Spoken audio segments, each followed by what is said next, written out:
लोगों को पूछे गए होंगे, उसमें से आई थिंक मैं भी कुछ बोरिंग सवाल करने वाला हूँ। तो पहले बताइए कि कैसा रहा एक्सपीरियंस गेस्ट इन लंदन का। ये बिल्कुल भी बोरिंग सवाल नहीं था। हमें बहुत मज़ा आया। हमें बहुत मज़ा आया। बहुत ज़्यादा मज़ा आया हमें। कार्तिक बहुत ही बेहतरीन एक्टर हैं।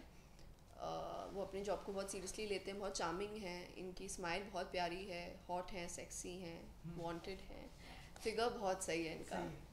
और डांस बहुत अच्छा करते हैं। और क्या है, फुटबॉल अच्छा खेलता है। फुटबॉल बहुत अच्छा खेलता है ये। और और इसको मैं बहुत प्रिटी लगती हूँ। कितनी बड़ी ये बहुत प्रिटी हैं, हैंडसम हैं, हैंड ये बहुत ब्यूटीफुल हैं, प्रिटी हैं, बहुत नॉटी हैं। नॉटी इज़ अ कॉम्प्लीमेंट क्या? नहीं, हाँ, ओके। एंड ये क्या बोलते हैं, हैप्पी गो लकी हैं। हैप्पी गो लकी में अच्छा लगा उनको। हाँ, अच्छा था। ये अच्छा था। ये अच्छा था। और तो ये सारी बहुत बहुत सारी चीज़ें हैं मैंने क्या? 8 या 10 चीजें बोली हैं, यार तुमने तो 4 एकदम 8 या बोली 10 ही हैं। बोलूं? मैं एटलीस्ट 8 सोचते तो सोचते बोल। तो लड़के बोल। ऐसे ही होते हैं, मतलब कहीं पे भी गेस्ट ऐसा बताया गया कि आज हमारे घर पे गेस्ट आने वाले हैं, तो क्या कुछ रिएक्शन था आप लोगों का जब बताया गया कि आज घर पे ऐसे रहना है क्योंकि कई सारे मेहमान आने वाले हैं? कृति जी आपसे भी कि तो फिर मतलब कितनी एक्टिंग करनी पड़ी आपको, क्योंकि जब हम नॉर्मल रहते तो ऐसे ही कहीं भी ऐसे, लेकिन जब गेस्ट आते हैं तो बहुत ही डिसेंट बन के, तो कुछ ऐसी यादें आप लोग की? हम लोगों की ऐसी यादें, मतलब मेरी यादें ऐसी रही हैं जब गेस्ट आते थे घर पे तो काफ़ी घूमने को, काफ़ी जगह घूमने को जाना पड़ता था, मिलना मतलब इधर उधर जाते थे शहर में, उनके लिए नया शहर होता था, तो हमें भी मौका मिल जाता था कि हम घूम रहे हैं उनके साथ।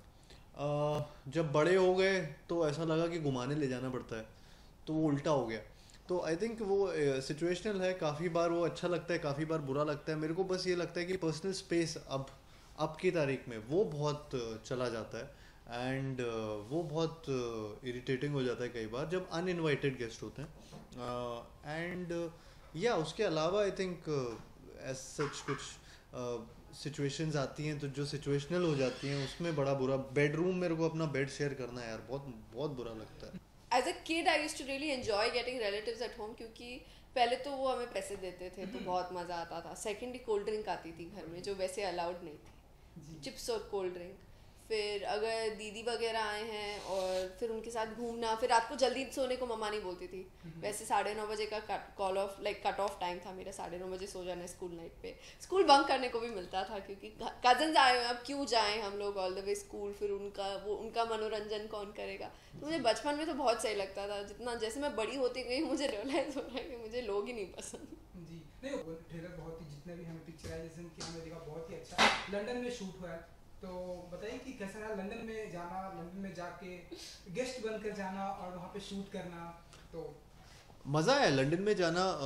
मेरे लिए फ़र्स्ट टाइम था। पहले 3 दिन मैं थोड़ा सा परेशान हो गया था कि ये लंदन है या कोई और जगह है, क्योंकि मैं यहाँ से गया तो इंडियन थे सारे मेरे साथ, फिर वहाँ पे गया तो एयरपोर्ट में सारे इंडियंस, और वहाँ के एयरपोर्ट में इमिग्रेशन में भी इंडियन जो चेक कर रहा था, मेरा बैग जिसने दिया वो इंडियन, मैं टैक्सी में बैठा तो टैक्सी चला रहा वो इंडियन, होटल में गया तो होटल का ओनर इंडियन, पूरा इंडियन ही इंडियन। और हम शूट कर रहे थे अगले 3 दिन तक, वो गुरुद्वारा था साउथ हॉल में, उधर सब सरदार जी, सब इंडियंस। तो ऐसा लगा पंजाब में आ गया हूँ, लंदन में नहीं आया हूँ। तो वो बड़ा वियर्ड सा सिचुएशन हो गया था मेरे लिए। पहले 3 दिन डिस्लेक्सिक सा फील कर रहा था कि ये क्या हो गया है, लाइफ में कुछ गड़बड़ हो रही है।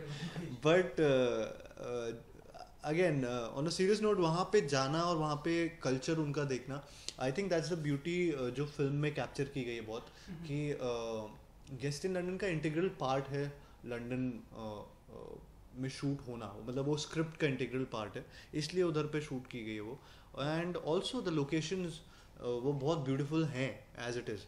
तो वहाँ पे हर चीज़ जो आप देख रहे हैं ट्रेलर पे वो ब्यूटीफुल तो लगी रही है, बट वो इसका बहुत अहम हिस्सा है फिल्म को लेकर कि लंदन में क्यों है ये फिल्म। तो आई थिंक हम लोगों को मज़ा भी आया और मतलब और काम भी हो गया। बर्मिंघम में मेरा बर्थडे भी सेलिब्रेट करा था। ओह, वाह। बहुत मज़ा आया था मुझे तो, लेकिन मैं उस दिन बहुत ही गुमसुम सी थी और तन्वी मैम ने और कार्तिक ने मुझे डिनर करवाया था। ये अलग बात है कि दोनों ने कुछ नहीं खाया, खाली मैंने खाया था और मैंने अपने बर्थडे की खुशी में एक ड्रिंक पी थी और दोनों ने नहीं पी थी। तो that was my idea of celebrating my birthday, but know very but sweet. Special table थी ना। हाँ, स्पेशल टेबल थी, कॉर्नर की ली थी। मैं तन्वी मैम के साथ हाथ पकड़ के बैठी हुई थी, बहुत मजा आया। फिर उसके बाद हम लोग हाँ, दूसरे हाथ से एक दूसरे को खिला रहे खिलाया। थे। इसे एक डिस्गस्टिंग लगता है ना, तो हम एक दूसरे को खिला रहे थे। फिर उसके बाद हम एक लंबी सी वॉक पे गए थे हम तीनों, बहुत मज़ा आया था। हाँ। उसके अगले दिन ही दिवाली थी, Yeah. तो हम लोगों ने बर्मिंघम में दिवाली पार्टी करी थी और उसमें तो बहुत ही सॉलिड मज़ा आया था।